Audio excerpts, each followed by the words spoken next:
My name is Emma Clark.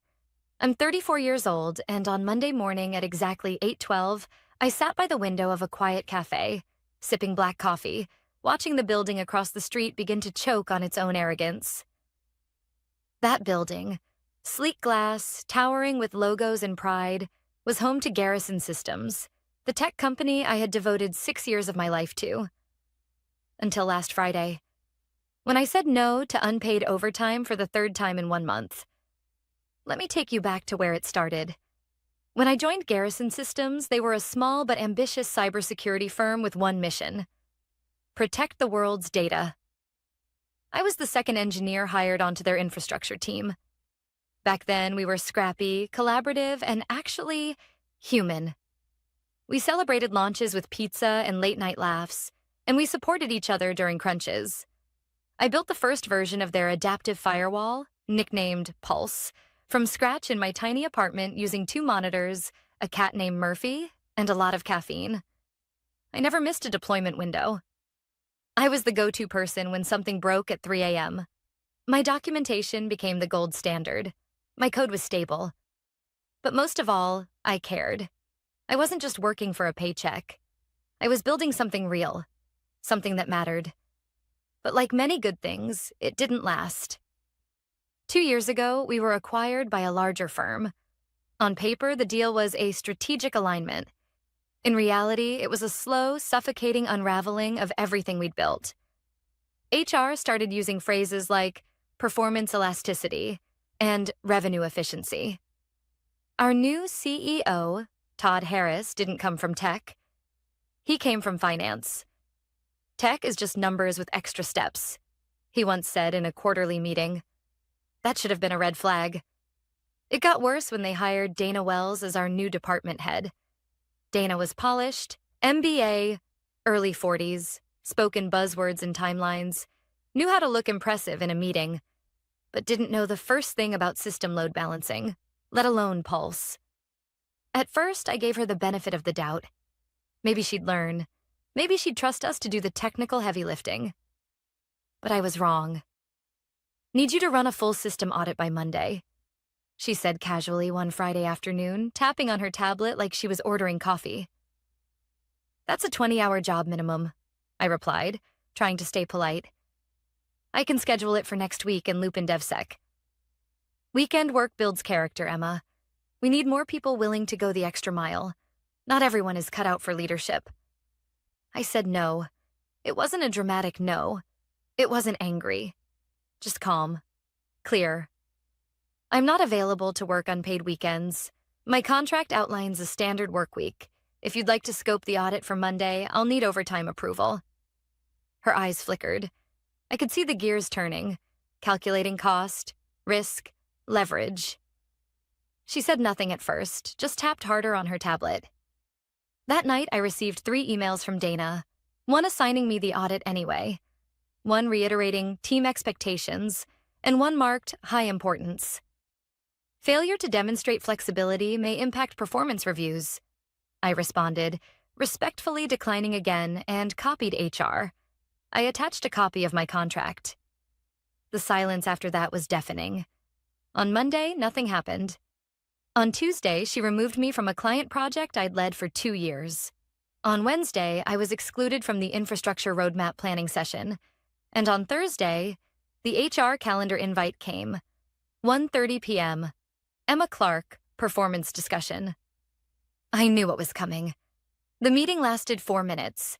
Dana read from a script. We've decided to part ways. Effective immediately. No warnings, no official write-ups, no review. You're being let go for a lack of team spirit and resistance to leadership directives, she said. We don't accept laziness here. She used that word. Laziness. After 6 years of saving their infrastructure from collapse more times than I could count. Frank, the front desk security guard, walked me out. He looked more upset than I was. I'm sorry, he whispered. It's not right. It's fine, Frank, I said, smiling. I already made peace with it. What Dana didn't realize was that Pulse, the very heartbeat of their network, Needed manual authentication every 72 hours from a primary architect to maintain live sync with the external client shells. That wasn't a bug. That was by design, for security. And Pulse didn't accept replacements without a coded token that only I had access to. No sabotage, no hacks, just protocol. And it was Friday, which made Monday morning 72 hours later. At 8:12 a.m., I sat at Cafe Marlowe across the street, coffee in hand, watching the lights flicker. Pulse had stopped. The heartbeat was gone. And Garrison Systems had no idea how much trouble they were in. The moment the lights flickered inside Garrison Systems' glass tower, I knew Pulse had started the first phase of its lockdown protocol. From my window seat at Cafe Marlowe, I stirred my coffee slowly, deliberately. I wasn't in a rush. The system I had designed didn't move all at once. It was methodical. Like me. Phase 1.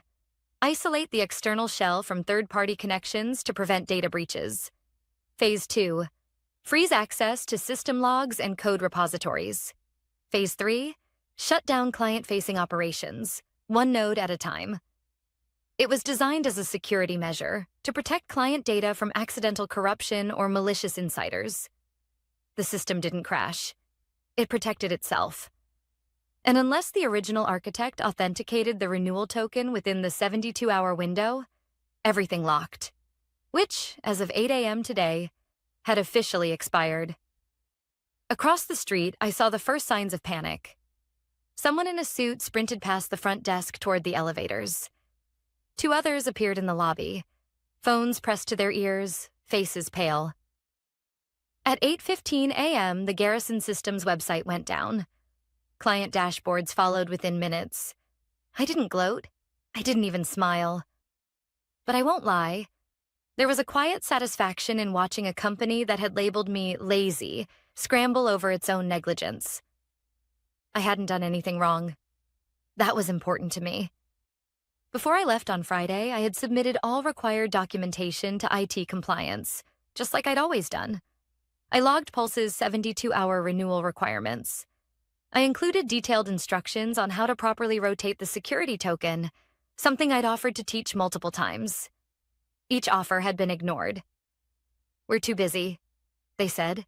"Just document it." The truth? The system wasn't complicated. It was just thorough. And the people in charge thought thorough meant slow. Or worse, replaceable. I checked my phone. 1 new voicemail. Unknown number? Then another. Then 4 more in the span of 3 minutes. I recognized the area code. It was Garrison's internal line. I hit record and let it ring. By 8:21, the cafe door swung open. A woman in a suit paused just inside the entrance, scanned the room, and spotted me instantly. "Emma Clark?"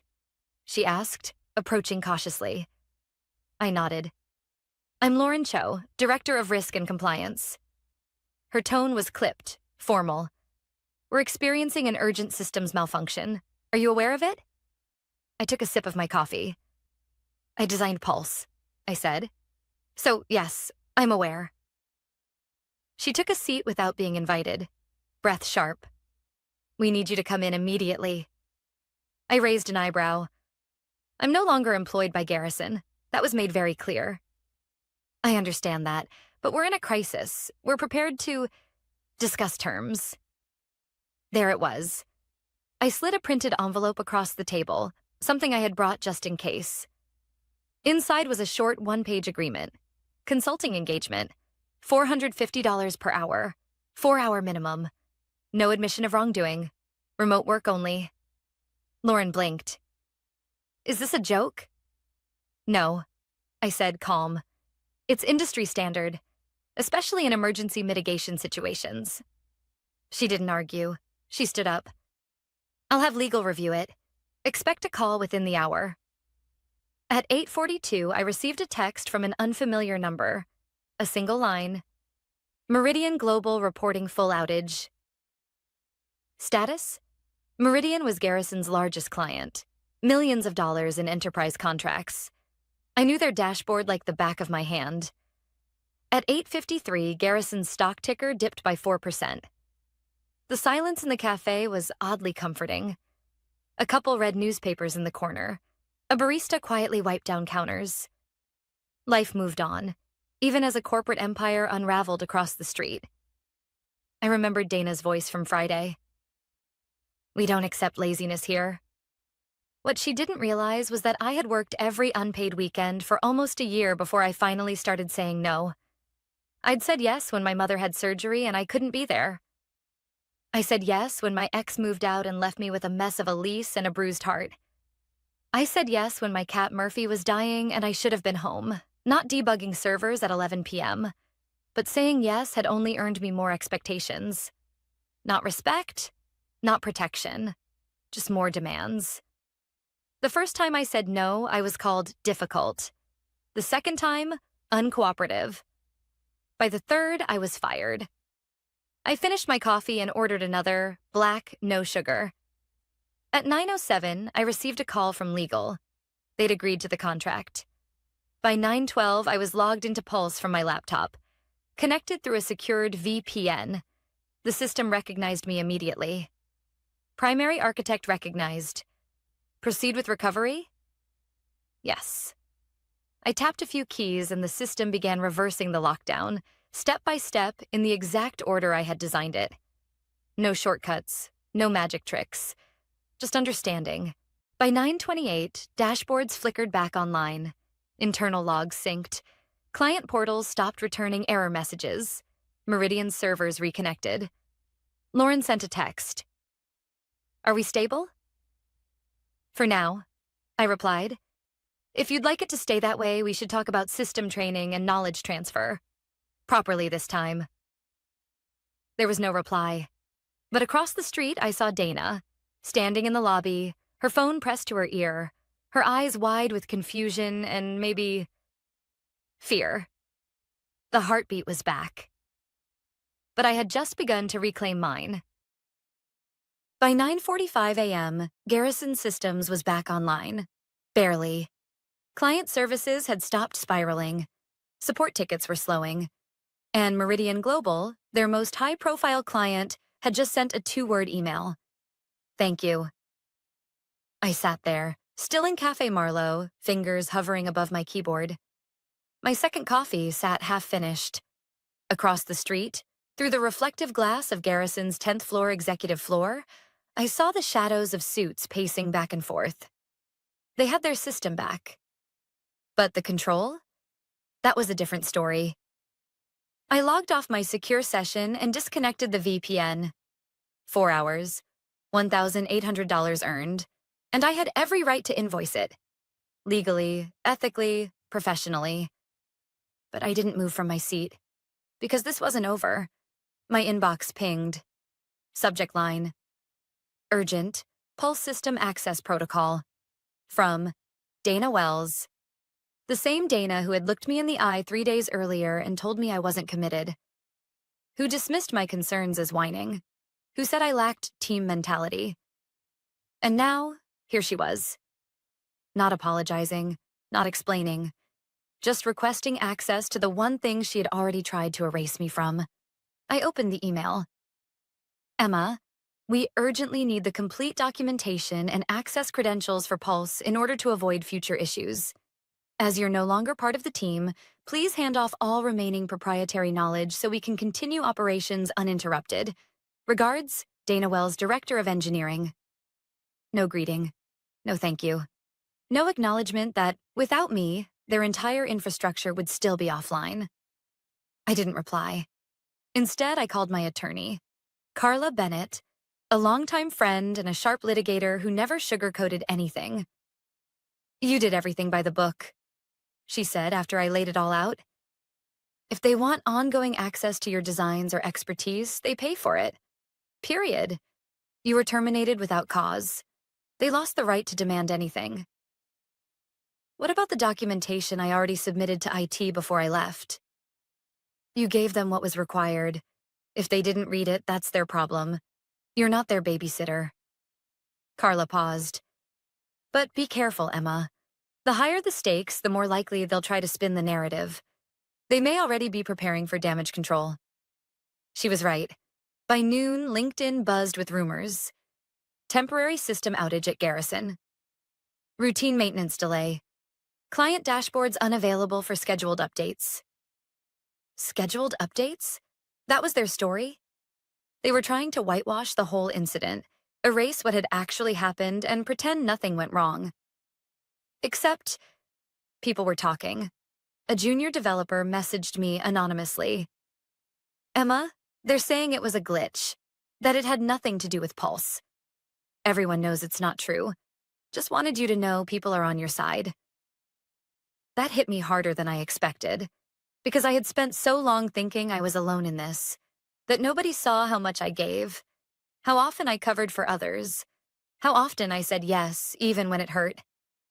But they had noticed, quietly, silently, the way people do in workplaces where speaking up has consequences. My phone buzzed again, this time a message from someone I hadn't expected. Amit Patel, lead back-end developer. We'd worked side by side for years before he transferred teams. Hey, they pulled me into a meeting this morning asking if I could help simplify Pulse. Said it's too complex and they want to refactor. Just thought you should know. Also, Dana tried to blame the outage on a corrupted deployment. I told them she was wrong. I blinked at the screen. They weren't just spinning, they were rewriting history. I typed back. Thanks for standing up. Be careful. He replied instantly. Already backed up all my emails. Learned that from you. I exhaled. Slowly. Carefully. The air felt different now. Sharper. Braver. Because here's the thing about being called lazy. Difficult. Replaceable. If you hear it long enough, part of you starts to wonder if it's true. And yet, on the day their world nearly fell apart, who did they call? Not Dana. Not the new DevOps manager she brought in. Not any of the yes people who stayed late to earn points at team-building workshops. They called me. And they would again. Because Pulse wasn't just code. It was years of architecture, security layers, and situational logic only understood through time, trial, and error. You couldn't fake that. You couldn't copy and paste experience. So I did what they refused to do. I documented the truth. I started writing. Not code, not configurations, a log, a record. Every email, every incident, every instance of ignored warnings, every time Dana dismissed protocol, every time I offered to train someone and was told, not now. Because if they were going to frame me as the problem, they were going to have to answer for the receipts. At 12:43 p.m., a new email arrived. Subject line, request for consultation, Pulse Infrastructure Transition Plan. From Lauren Cho, not Dana. I smiled. Finally, someone upstairs realized the difference between liability and value. By 1:10 p.m., I was on a video call with Lauren Cho, the same compliance director who had shown up at Cafe Marlowe that morning, now seated in what appeared to be a private office, blinds drawn, door closed. I want to be clear, she began, her voice calm but focused. This is not a request for free information. We'd like to contract you, again, on a short-term consulting basis, specifically to design a transition plan for Pulse so future administrators can manage it without dependency on any single engineer. There it was. Dependency. That word hung in the air. I understood what she meant. The company had just been brought to its knees by a single point of failure. Me. And in tech, that's the nightmare scenario. No matter how talented you are, if a system is architected around one person, executives will eventually call it a risk. I'm open to that, I replied, measured. But let's set some boundaries this time. Lauren nodded. Understood. We agreed on a 2-week engagement, part-time, remote only, my standard consulting rate same as before. I would provide documentation, walk-through videos, and most importantly, knowledge transfer sessions. If, and only if, the company identified actual personnel with the qualifications to manage Pulse. It wasn't about revenge. It was about clarity. I knew the system could be transferred. but not to someone like Dana, who couldn't tell the difference between a load balancer and a firewall exception. I signed the agreement by 3 p.m. That same evening, Lauren sent me internal notes and system logs from the outage window. I reviewed them alone in my apartment, Murphy curled beside me on the couch, half asleep. The reports confirmed what I already suspected. Dana had authorized emergency admin access to Pulse Sunday night without a renewal token, triggering the system's autonomous lockdown. It wasn't sabotage. It was ignorance, and a refusal to ask for help. The log showed at least 5 failed access attempts, escalating to a security warning by 2:14 a.m., then triggering full isolation by 3:03 a.m. I remembered how many times I'd offered to run training sessions, the times I'd sent those emails, the ignored calendar invites, the way Dana had waved me off in meetings. "We don't have time for that, Emma. Just put it in Confluence." She hadn't just dismissed me. She dismissed the very concept of preparation. By midweek, I began my documentation sessions. Lauren arranged for 3 engineers to attend virtually: Amit, backend; Teresa, networking; and Gabe, new hire from another cybersecurity firm. All capable, all professional. None of them tried to pretend they knew everything. They asked questions, took notes. Gabe even stayed on the call after our first session to say, "This is some of the cleanest architecture I've seen. It's tight." That meant more to me than I expected. For the first time in over a year, I felt respected. Not tolerated, not leveraged, just respected. On Thursday afternoon, as I was recording a walkthrough of the authentication module, I received a Slack message from an anonymous source. Just one sentence. "Dana's on leave. HR announced it this morning." I blinked at the screen. No details, no explanation, but it wasn't hard to guess. Lauren confirmed it later, off the record. Let's just say, decisions were made without proper risk evaluation. The board's not happy. Too much exposure, too many close calls. I asked if she'd been fired. "Number not yet," Lauren said carefully. "But she's not part of this transition project." A pause. Frankly, she shouldn't have been in the role to begin with. It was the first time I heard anyone inside Garrison admit that out loud, and it felt validating, not triumphant, just real.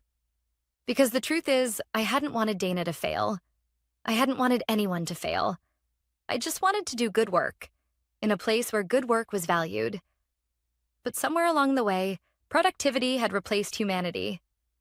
Loyalty was measured by how much of yourself you were willing to give up. Your time, your evenings, your health, your identity. The more you gave, the less they valued it. That was the lie. And I had finally stopped believing it. At the end of my first week back as a consultant, Amit stayed on our final call a few minutes longer. "You know," he said, "after you left, people were scared to speak up, even those who knew what was happening. They thought they'd be next." I nodded. "I get it. I was scared too. But you still stood your ground." I didn't know what to say, so I just said, "Thank you." He smiled. "You should have seen Dana's face when Lauren pulled out your February security memo. I swear she turned 3 shades of white." We both laughed. That night, I walked to the bookstore and bought a blank journal. I hadn't written in years, anything personal anyway. But something had shifted in me. I had lived through something ugly, and I had come out stronger, not just professionally, but personally, clearer, lighter. I had spent so long wrapped up in deadlines and data that I forgot how to pause, how to breathe. And now I had time. Time to reflect. Time to draw boundaries. Time to decide what I wanted next. The system at Garrison was back online, but mine had just begun to rebuild. It was Monday again, exactly 1 week after the shutdown. 1 week since Pulse had gone silent and dragged Garrison systems into a storm of its own making. But this Monday was different. There was no flickering screen across the street. No frenzied executives scrambling to recover. No desperate calls to my phone. Instead, there was silence. Not the kind born from chaos, but the kind that follows consequence. I had just wrapped up the last of my training sessions. Over 10 days, I walked 3 engineers, Amit, Teresa, and Gabe, through the layers of the system, step by step. They weren't trying to rush. They weren't trying to cut corners. They just listened, took notes, learned. And that, more than anything, gave me hope. Not for Garrison necessarily, but for the people still trying to make it work inside a system that had nearly failed them too. That morning, I logged on to finalize my last deliverable, a comprehensive pulse transition guide, complete with flowcharts, fallback procedures, and a simplified code index for common tasks. I triple-checked every detail. This wasn't about holding anything back. That part of me was gone. If they wanted to move forward, really move forward, they had to do it with transparency and respect. The same things I had once given them for free. Lauren messaged me around 10:30 a.m. Emma, thank you. Everything you provided is clean and complete. The team has nothing but praise. I'll process your final invoice today. And then, would you be open to a longer-term advisory role? I stared at the message, not because I was surprised by the offer, but because I had already asked myself that question, more than once. Would I go back? Would I work with the same company that called me lazy? That threw me out without warning after years of sacrifice? Would I walk back into the same building, now stripped of Dana and half the executive team, and try to build something new? I typed, and then deleted my first reply, and my second. Then finally, thank you, Lauren. I'm grateful to have helped stabilize things, but at this time, I need to step away for a while, reconnect with myself and figure out what's next. I wish the team the very best.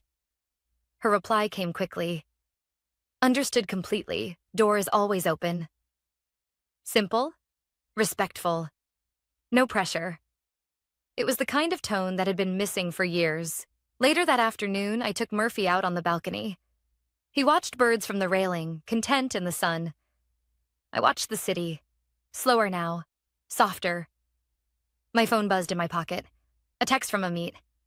FYI, Dana officially resigned. Not just leave anymore. You okay? I replied. Honestly, yeah. People are breathing again. I smiled. I didn't feel vengeful. Just at peace. I knew how corporations worked. Dana's departure probably came with a cushy severance and a sanitized internal announcement. Pursuing new opportunities. That kind of thing. But in the quiet spaces between announcements and PR spin, people remembered. Not just how she left, but how she led. Or failed to. The legacy of poor leadership doesn't vanish with a resignation letter. And sometimes the most powerful accountability isn't loud. It's silence. Absence. Being replaced by something better. That night, I went to dinner with 2 old friends I hadn't seen in months. We talked about everything except work. At one point, one of them said, "You look different. Like, taller." I laughed. Probably just better shoes. But it wasn't. It was weight lifted. I'd been carrying the burden of being the reliable one for too long. The one who covered shifts, who cleaned up messes, who said yes out of guilt, out of fear, out of habit. Now I had space to ask what I wanted. Not just what was expected of me. Before bed, I checked my email one last time. There was a new message from someone I didn't recognize.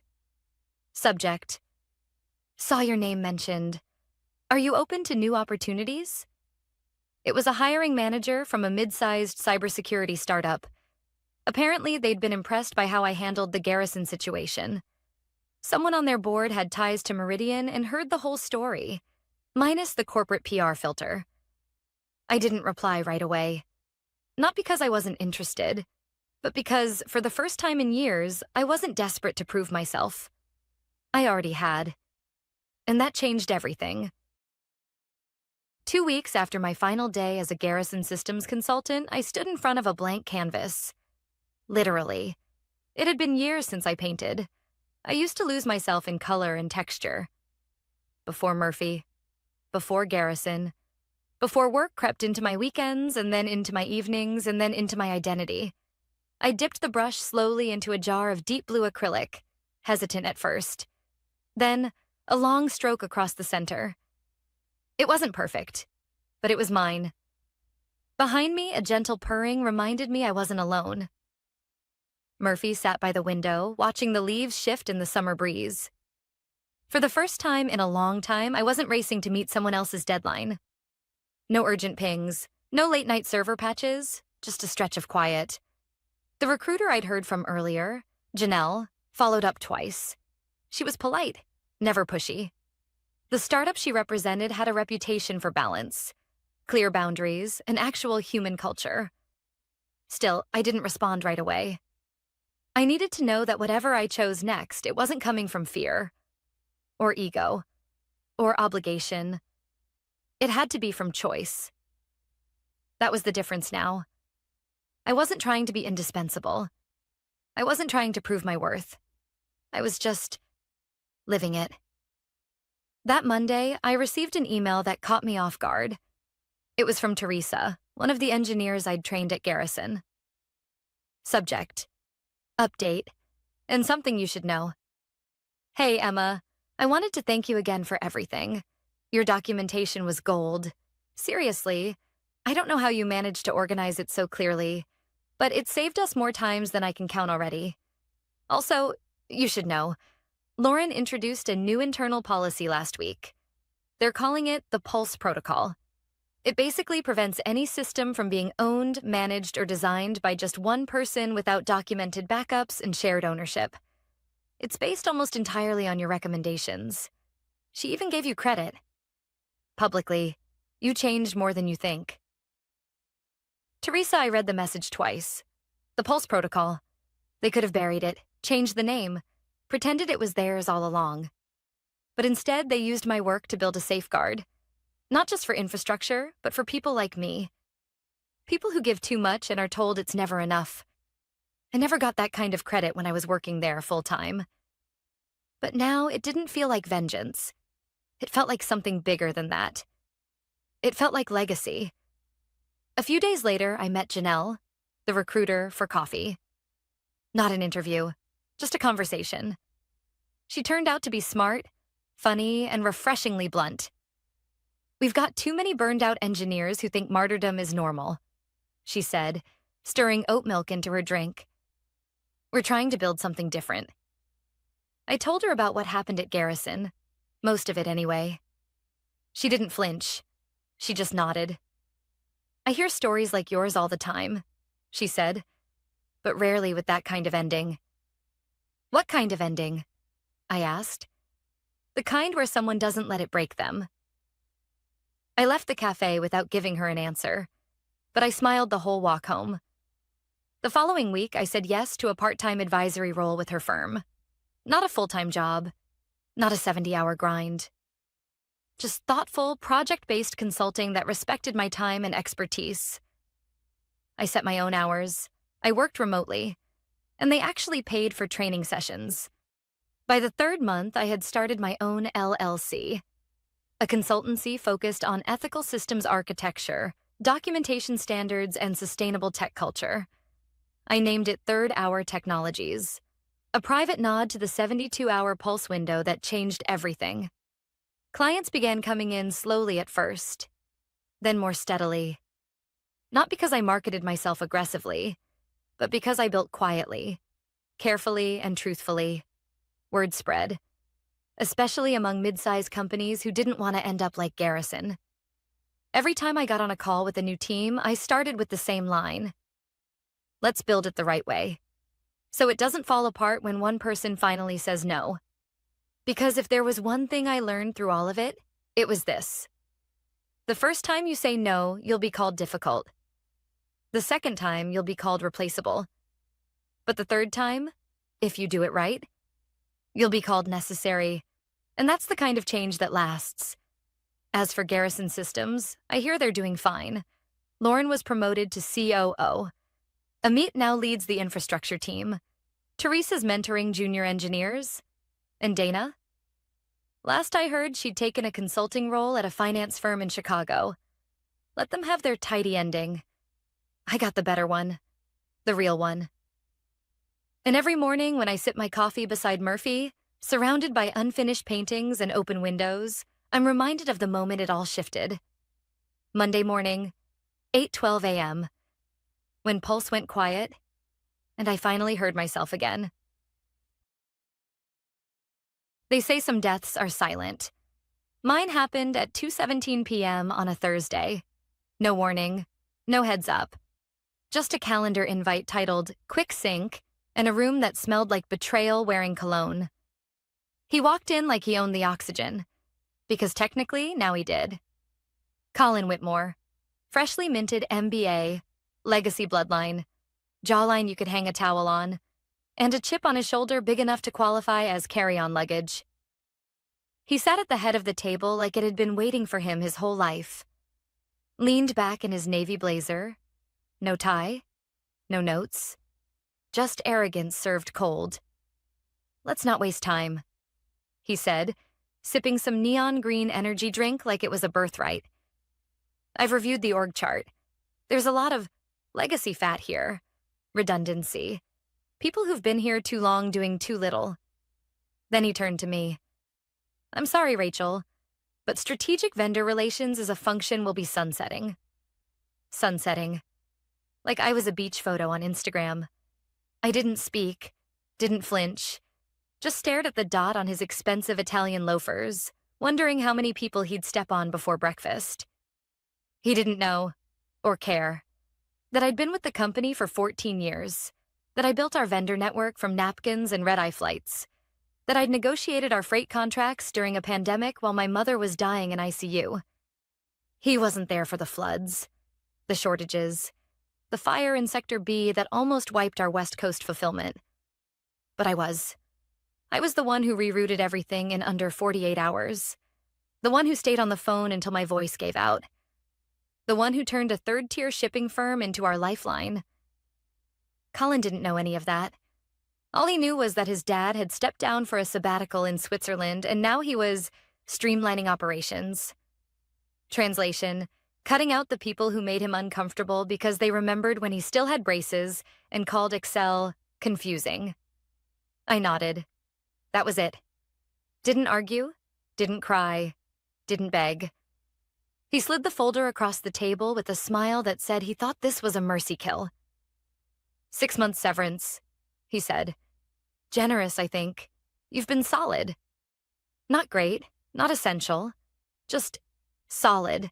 Like a forgotten support beam in a building no one questions until the ceiling caves in. I signed the paper with the same hand that once closed a $4.2 million vendor contract without legal review. That pen felt heavier than anything I'd lifted in years.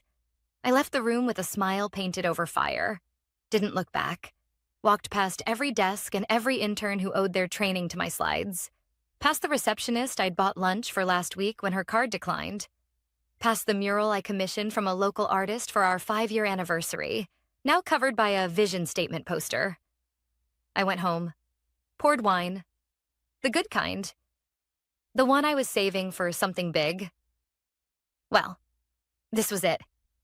And then I opened the other folder, the one in my home safe, the one labeled break in case of ego-driven nepotism. Inside, a contact, a name, a company, Viridian Freight Logistics, our biggest supplier. 71% of all outbound fulfillment ran through them. Quiet, small scale, family owned. They never made the press. But they always made the deadline. What Colin didn't know, because he'd never cared to ask, was that last year, their founder, Walter, told me he was looking to retire. No heirs, no board, just him and a spreadsheet full of invoices. He said if I ever wanted to talk, he'd listen. So I called. He picked up on the second ring. Rachel? Walter, you still thinking of stepping down? There was a pause, a smile in his voice. You still thinking of stepping up? I checked my bank account, did some math. Severance, personal savings. The crypto wallet I'd forgotten about until 2 months ago. I'm not just stepping up, I said. I'm buying in. Silence. Then, come by Monday morning. We'll talk numbers. You'll like the view. I hung up and felt it in my spine. The shift. I hadn't just lost a job. I'd been handed an opportunity in disguise. A quiet weapon. A chance to own what he never understood. And come Monday? Colin was going to learn that some legacy staff don't go quietly.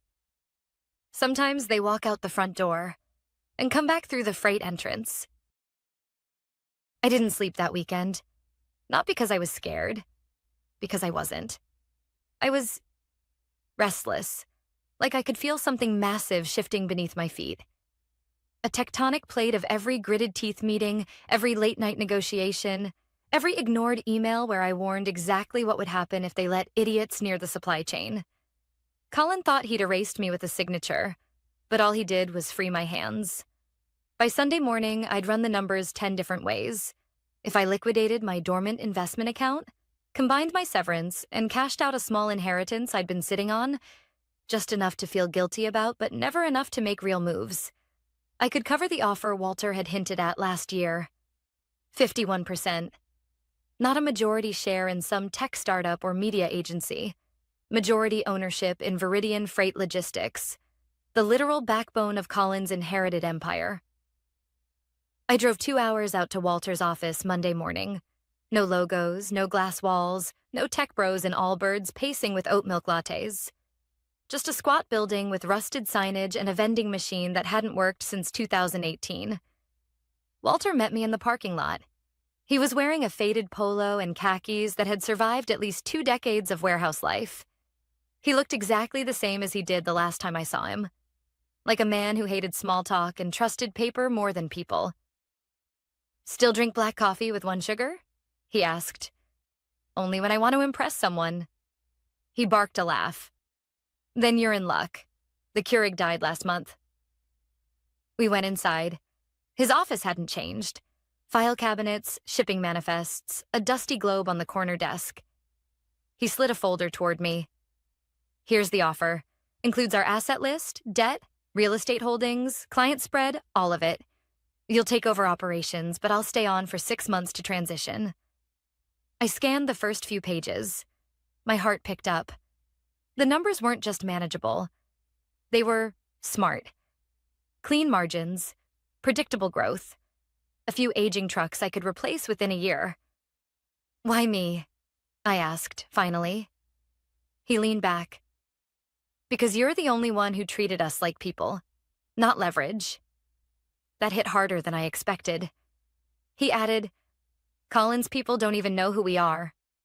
They think freight moves itself. You knew which driver had a kid in the NICU and which route was closed for bridge repairs without ever asking." I signed the papers that afternoon, transferred the funds by wire before I even left the building. By 3:41 p.m., I owned 51% of Viridian Freight. I didn't gloat. I didn't call anyone. I didn't update LinkedIn with a smug new title. I just drove home, made dinner like any other Monday, and stared at the quiet realization that my future no longer belonged to someone else's quarterly budget. Colin had no idea. That's what made it so satisfying. He still thought I was jobless, probably picturing me crying in a bathrobe, binge-watching reality shows while my severance slowly disappeared.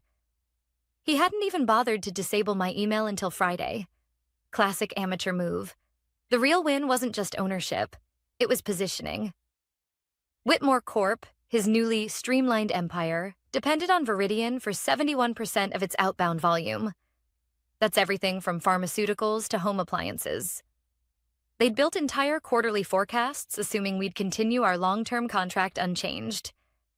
Now I controlled the bottleneck, but I didn't plan to use it. Not yet. Because revenge without precision is just noise. Instead, I reviewed the vendor contracts one by one. I met with the dispatch team, the route managers, the warehouse foremen who'd been working here since I was in high school. I asked real questions, listened, learned. My plan wasn't just to get even. It was to build something smarter, tighter, more resilient. Colin was playing a zero-sum game. I was building the board. But then, on Friday, something strange happened. My phone rang. Block number. I let it go to voicemail. Then another call. Same number. And finally, a text. Urgent. From the board. You need to call us back. My stomach dropped, because no one said from the board unless something was about to go nuclear. I called back. The voice that answered was Margaret Lynn, a senior board member at Whitmore Corporation. I'd only spoken to her once, years ago, during a contract renegotiation. "Rachel," she said, "we need to speak, in person, immediately." I kept my voice even. "Everything all right?" There was a pause. "You've caused a bit of a stir." I played dumb. "I've been enjoying some time off." Another pause. Then carefully, "Did you purchase a controlling interest in Viridian Freight?" Silence. I looked out the window. The trucks were still moving. Nothing had changed, except everything. "I did," I said. There was shuffling in the background, raised voices. Then I heard it, faint but unmistakable. "You fired our owner?" Then the line cut. The silence after the call was louder than any boardroom shouting match I'd ever heard. I stared at my phone for a long time, listening to the hum of the warehouse below my office, the low rumble of forklifts, the echo of voices, the quiet rhythm of things that still worked because I did. "You fired our owner?" The words played again in my mind like a movie trailer for something explosive. And this time, I didn't flinch, because I knew what came next. Power doesn't vanish. It scrambles. It clutches. It spins. It sends emails labeled urgent and meetings that weren't on the calendar. And just before noon, it came for me. A black SUV pulled up outside Viridian. 3 men in suits stepped out. One I recognized. Gregson, Whitmore Corp's head of procurement. The other 2 wore those government-adjacent expressions you only see in people who know how fast things can fall apart. They didn't come through the front door. They walked around back, past the loading docks, past the vending machines, right into the operations wing, bold, fast, nervous. Someone knocked on my office door before I saw them. My logistics coordinator, Paula, whispered, "You've got visitors." I stood. I didn't fix my hair. I didn't straighten my jacket. I walked down the hallway like it was just another day. "Rachel," Gregson said the moment he saw me, voice already tight. "We weren't expecting this." "Ownership?" I said. I wasn't either, but sometimes opportunity looks like an insult. He tried to smile. Failed. "The board didn't know. Colin didn't know. That much is obvious," I said. "But the paperwork is signed. It's done." One of the suits cleared his throat. "We need to understand your intentions. You now control the logistics network for the majority of Whitmore's national distribution. That makes you a significant variable." I held his gaze. "I'm not a variable. I'm a constant. You just didn't see me before." Gregson stepped in, trying to find stable ground. "Are you planning to disrupt existing service levels?" I shrugged. "Are you planning to insult me again and expect nothing changes?" He didn't respond. "Look," I added, "I'm not trying to sabotage anything. If you maintain your end of the contract, we'll do the same. Viridian will operate professionally, transparently, and on schedule." "But?"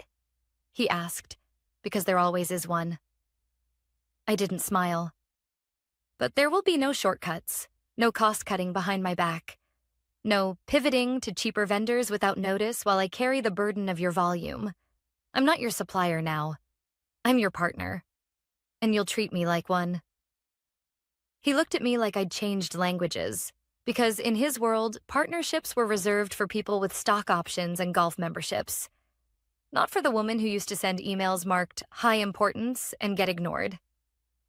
"Understood," he said finally. The suits nodded. One scribbled something in a leather notebook. They left without shaking my hand. I sat at my desk and let the silence settle again. 10 minutes later, my phone buzzed. Unknown number. I answered this time. Rachel. It was Margaret Lynn again. No preamble. I assume you've been briefed, I said. You've turned the company upside down. No, I replied. Colin did that. I just flipped it right side up. She exhaled, slow. He's not handling it well. I'm not shocked. There was a long pause. Then she asked, would you be willing to meet? Privately, off the record. My stomach tightened. Why? Because some of us on the board remember how this place actually ran before the sons of CEOs started calling shots. And because, quite frankly, we're scared of what happens if Colin keeps pretending he understands freight. I didn't answer right away. Tomorrow, 8:30, Hotel Sheridan, Conference Room B. Bring documentation, bring facts. I hung up and leaned back. And just like that, the game changed again. Because I wasn't just the woman they fired. I was now the person they needed. But I knew better than to celebrate. People don't like their power questioned, especially when it comes from someone they dismissed. That night, Colin broke his silence. He posted a company-wide memo. The kind wrapped in corporate perfume and disguised as transparency. We value all our partners and remain committed to the strategic vision of Whitmore Corp's next chapter. Any recent organizational changes are in alignment with long-term goals. No mention of me. No mention of the ownership change. Just fear, thinly veiled as vision. He didn't see me as a threat yet. He still thought this was a bad dream. Something he could spin into a hiccup at next quarter's town hall. But it wasn't. Because I had the numbers. I had the contracts. And now, I had the board's attention. Come morning, I'd walk into that conference room not as an employee, not as a vendor, but as the storm they never saw coming. The Hotel Sheridan was beige in the way expensive places always are. Quiet, neutral, and designed to make power feel comfortable. I arrived at 8:22 a.m., exactly 8 minutes early. I wasn't interested in showing up like I was nervous, but I wanted to walk in composed, unrushed, like someone who wasn't here for permission, just clarity. Conference Room B was tucked at the end of a marble hallway lined with art you couldn't name, but knew cost more than your car. The door was open. Inside sat Margaret Lynn. She wore a navy pantsuit and glasses with thin silver frames. Her expression was unreadable, but she didn't look surprised to see me. She gestured to the seat across from her. Coffee? She asked. No thanks, I said. Let's get to it. She nodded. Good, because this isn't just a check-in. It's a temperature read. I opened the folder I'd brought with me. 3 neatly stacked pages, nothing more. But every line carried weight. Viridian Freight, I began, currently services 71.3% of Whitmore Corp's domestic outbound volume. Contracts are valid through Q4 of next year, with escalation clauses that I now control. She didn't blink. We're aware. I've inherited a profitable, scalable operation. Our lead time is better than anyone in your rotation. And until last week, Whitmore's procurement team had no issues with our service. And yet, she said, here we are. I nodded. Because Colin didn't just remove me. He destabilized your distribution chain and created a liability none of you planned for. I wasn't dead weight. I was the balance point. She leaned back, thoughtful. So what do you want, Rachel? That question. The one everyone asks when a woman takes power unexpectedly. Like it couldn't just be competence. There had to be an agenda. I exhaled slowly.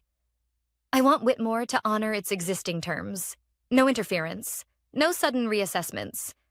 I won't tolerate pressure or delay tactics. She nodded slowly, then added, And Colin?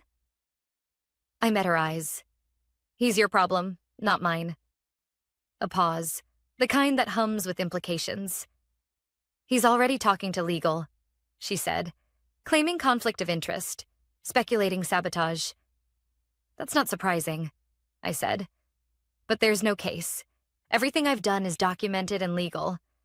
His mistake was thinking I was disposable. Mine would be assuming he'll take this lying down. She gave a dry smile. He won't. I know, I said. That's why I'm here. She folded her hands. If he tries to terminate the Viridian contract early, we'll lose 6 months of supply coverage. Procurement has no alternate solution. No infrastructure. You know that. That's not my concern, I replied. But I won't allow him to bully his way through this. I'm not an employee anymore. I'm a stakeholder. She looked at me for a long time. Then, finally, she reached into her bag and slid a white envelope across the table. I frowned. What's this? Internal audit request. The board's quietly launching a review of all vendor relationships initiated by Colin in the past 12 months. I opened the envelope.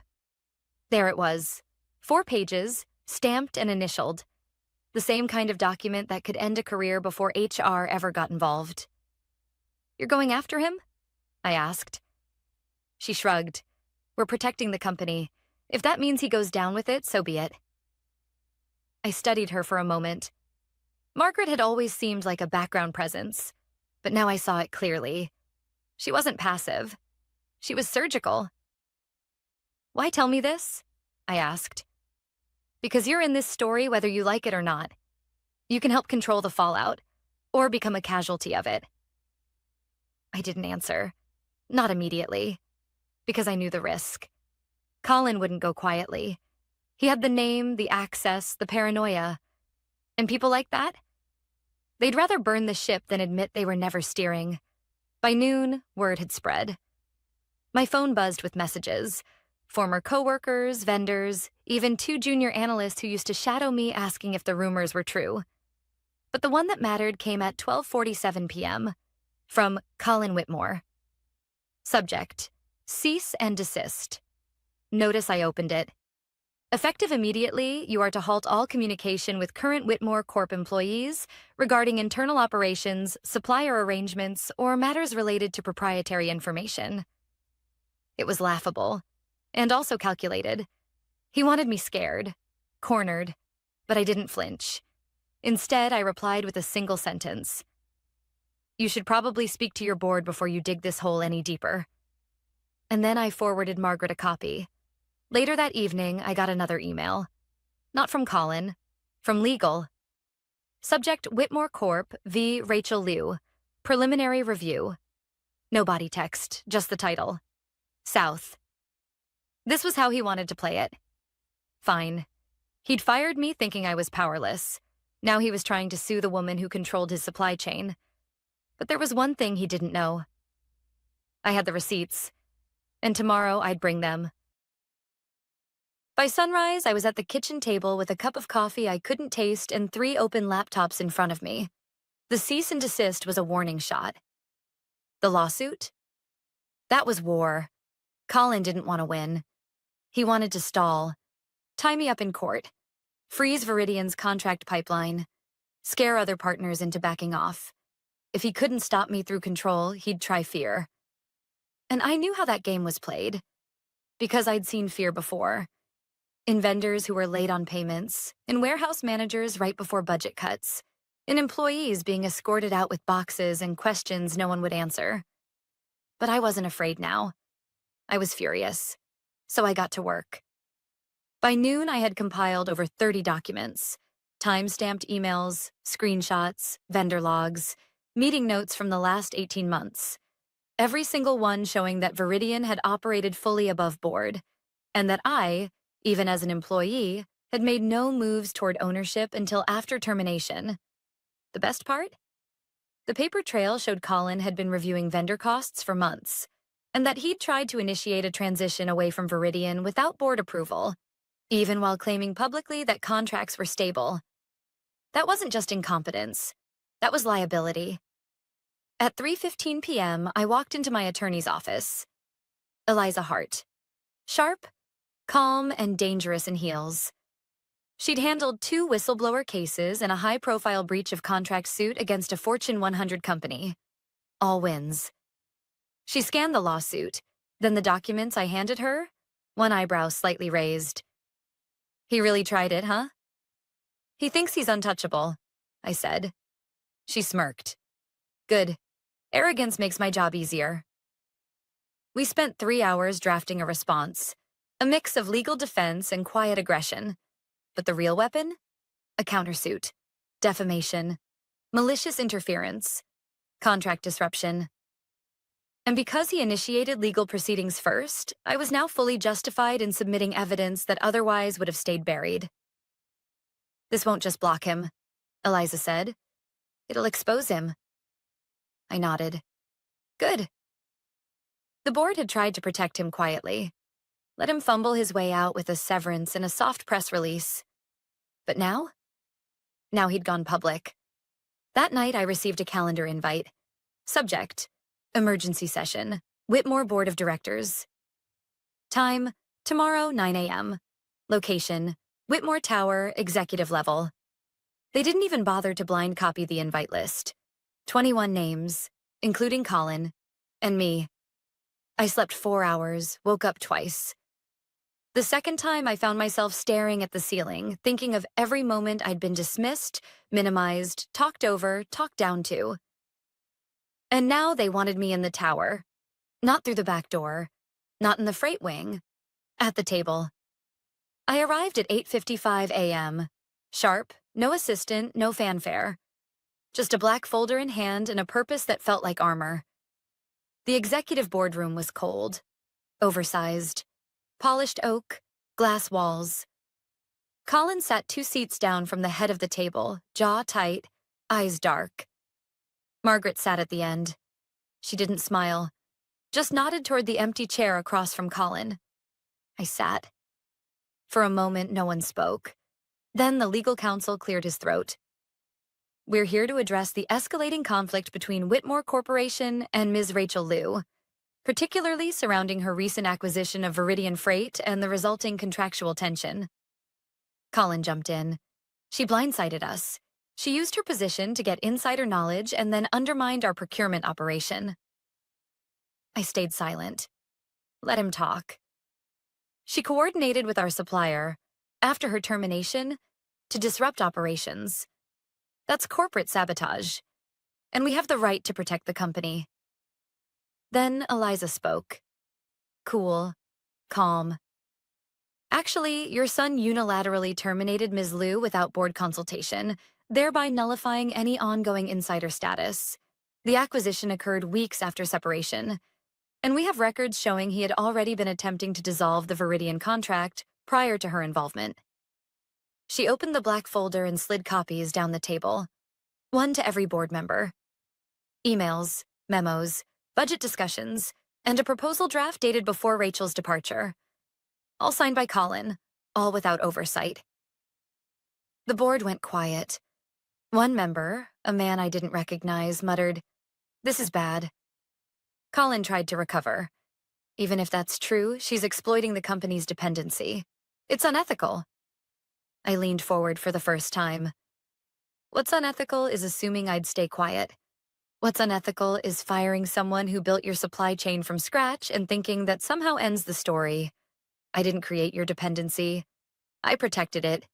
You destroyed that trust. I just bought what you no longer respected.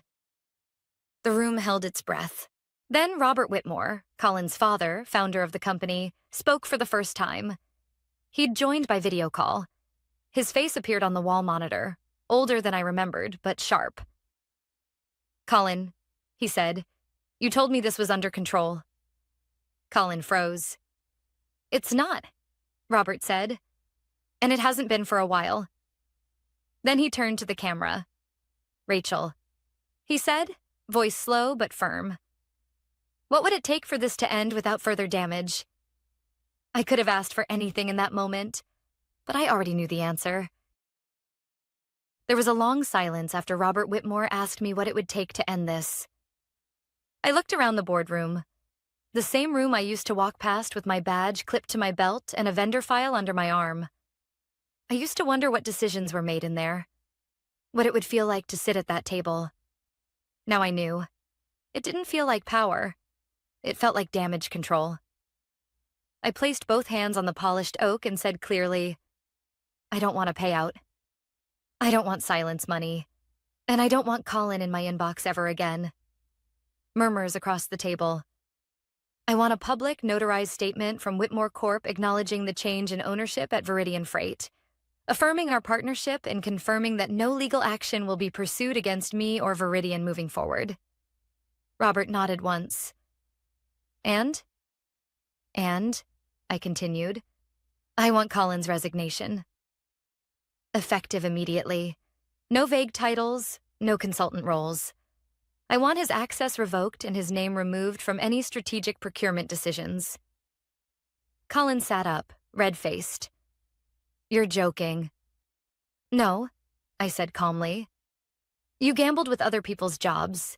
You fired me without cause, and now you're being held accountable. It's called a consequence. This is a hostage demand, he shouted. It's called accountability, Margaret said from the head of the table. Her voice, low but steel-edged, cut through his panic. The room grew quiet. Then Robert, still on video, exhaled and said, Colin, step outside. I'm not. Now.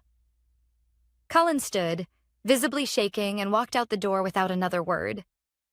When it clicked shut behind him, Robert looked directly at the camera. The board will take your request under advisement. You'll have an answer within 24 hours. I stood. You have 12. And I left.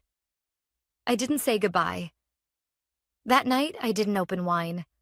I didn't turn on music. I didn't even speak to anyone. I just sat on my balcony, the city lights humming beneath me, and thought about everything that had led to that moment. 14 years, late flights, missed birthdays, vendor calls in hospital parking lots. Not a title, not a promotion, not a word of recognition. But in the end, I didn't need them to name me. I named myself. The next morning, 9:43 a.m., I received a certified email. Subject: Whitmore Board Resolution. I opened it. Effective immediately, Colin Whitmore has stepped down from his role at Whitmore Corp. The board formally recognizes Rachel Liu as the majority owner of Viridian Freight and reaffirms the company's ongoing partnership. All legal proceedings initiated by former management have been withdrawn. There was no apology. Just facts. That was enough. By noon, it was in the press. Whitmore shakeup, CEO's son ousted after vendor power shift. Former executive turned owner reclaims her seat. I didn't give a statement. I didn't need to. The numbers spoke for me. Within 2 weeks, Viridian secured 3 new contracts, partners that had been watching the storm, waiting to see if I'd survive it. The moment I did, they picked up the phone. 2 of my former colleagues reached out and asked if we were hiring. One of them had been in the room when Colin fired me. I said yes, not out of pettiness, but because some people deserve a second chance. Others don't. 3 weeks later, I walked past Whitmore Tower. It looked the same. Glass, steel, ambition in concrete form. But something had changed. Not the building. Me. I didn't stop. I didn't look up. I just kept walking. That night, I pulled an old note out of my desk drawer. Something I'd written years ago in a moment of burnout, right before an all-hands call no one would remember. It said, "Someday I'll leave, and they won't notice until they have to pay for it." I stared at it for a long moment. Then I threw it away. Because they had noticed, and they had paid for it. But that wasn't the story anymore. This is, sometimes you give a company everything, and they still choose someone who's louder, younger, or better connected. They call it strategy. But it's not. It's blindness. And sometimes the person they underestimated becomes the person they depend on. Not out of revenge, out of necessity. And if you're lucky, or just prepared, you don't burn the bridge. You buy the river underneath it.